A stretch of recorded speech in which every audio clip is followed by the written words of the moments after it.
akaja kuniita, mama, kule nimeona kama kuna mtu sijui mbuzi yule.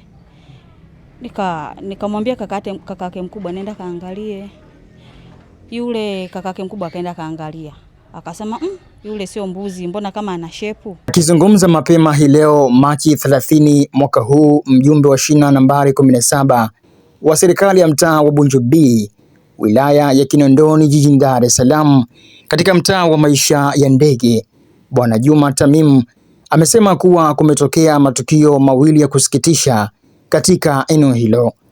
Amesema tukio la kwanza linahusisha mwanamke mmoja ambaye anadaiwa kuuawa na watu wasiojulikana kisha mwili wake kutupwa katika nyumba ambayo haijakamilika.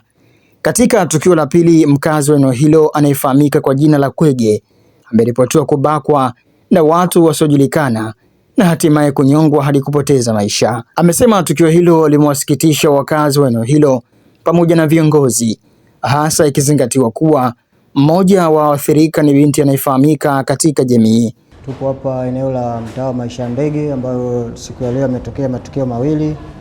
Moja ni la mtu kuuliwa muda mrefu na kutupwa katika pagala ambalo halijaisha, na lingine ni tukio ambalo limetokea majira ya saa 4 asubuhi ya leo. Binti mkazi wa maeneo ya maisha ya ndege aliweza kubakwa na vijana wasiojulikana na kuweza kumfanyia tukio la unyanyasaji kijinsia, hatimaye na kumnyonga na kumuua. Hili la kwanza ni mtu ambaye amekuja kutupwa tu katika eneo letu la tukio. Hatumjui, ni mtu mzima, hatumjui wapi alikuwa anaishi. Lakini hili lingine la pili ni tukio ambalo sisi limetusikitisha kama viongozi wa mtaa na wananchi wa mtaa wa maisha ya ndege, kwa sababu ni binti ambayo tunamfahamu.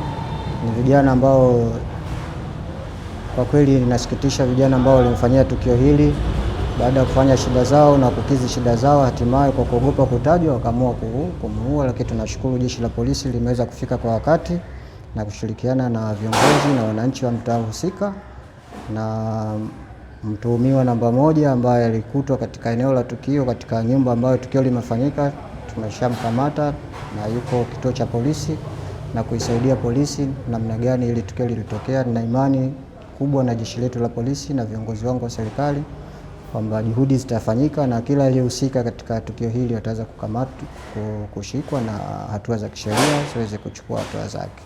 Niwaombe tu wananchi wa Bunju B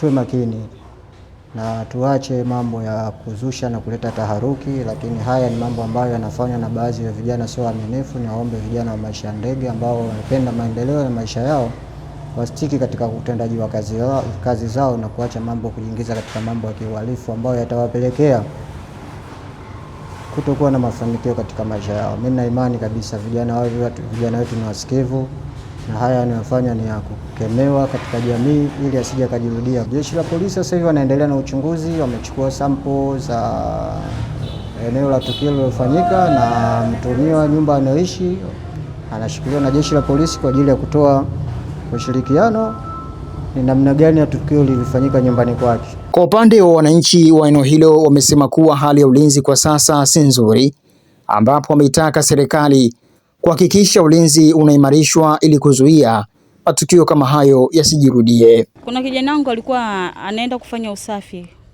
Kuna nyumba ambayo tumejenga hatujamalizia. Sasa ameenda anafanya usafi kule, kuna chumba ameingia akakutana na kitu ambacho hakielewi. Akaja kuniita, mama, kule nimeona kama kuna mtu sijui mbuzi yule. Nikamwambia kakake mkubwa nenda kaangalie. Yule kakake mkubwa akaenda kaangalia, akasema yule sio mbuzi, mbona kama ana shepu, alafu amefunikwa na nguo. Basi katika taharuki tukakimbilia nje, tukaenda kumuita kijana mmoja mtu mzima kidogo kwenda kuchungulia na yeye kuangalia, akasema kweli yule ni mtu na amekufa muda mrefu. Mimi naona labda kwa sababu eneo letu halina ulinzi kwa sasa hivi, naona ndio maana haya mambo yanatokea, kwa sababu kipindi cha nyuma kulikuwa na ulinzi, hatujawahi kuona mambo kama haya. Yaani kwa ukweli tu mimi naomba tu serikali, yani ulinzi tu urudi kwa kweli. Yaani ulinzi urudi kwenye eneo letu.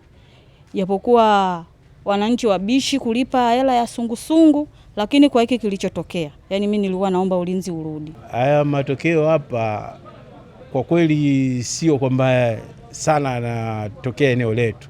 Hili ndio tokeo la kwanza kutokea katika maeneo ya hapa kwetu. Ila upande ambao wa kulia kwa huko juu tulishawahi kutokea.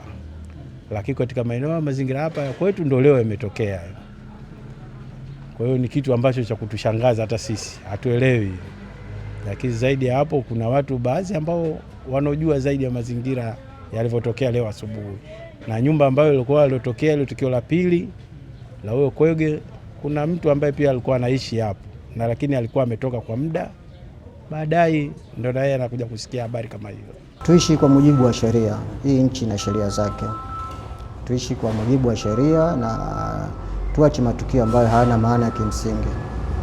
Na pia ni waombe wananchi wa mtaa husika tuweze kurudisha ulinzi shirikishi. Wakati tupo na ulinzi wa sungusungu katika maeneo yetu haya, maeneo yalikuwa ni salama, tuliishi kwa amani, hatakuwa tukitokea matukio kama haya. Lakini haya yanakuja kujitokeza sasa baada ya kuwa hali ya ulinzi wa sungusungu umezorota katika mtaa wetu. Na mimi kama mwenyekiti wa shina na waomba wananchi wetu tuweze kudumisha ulinzi wa sungusungu ili kujilinda sisi na mali zetu.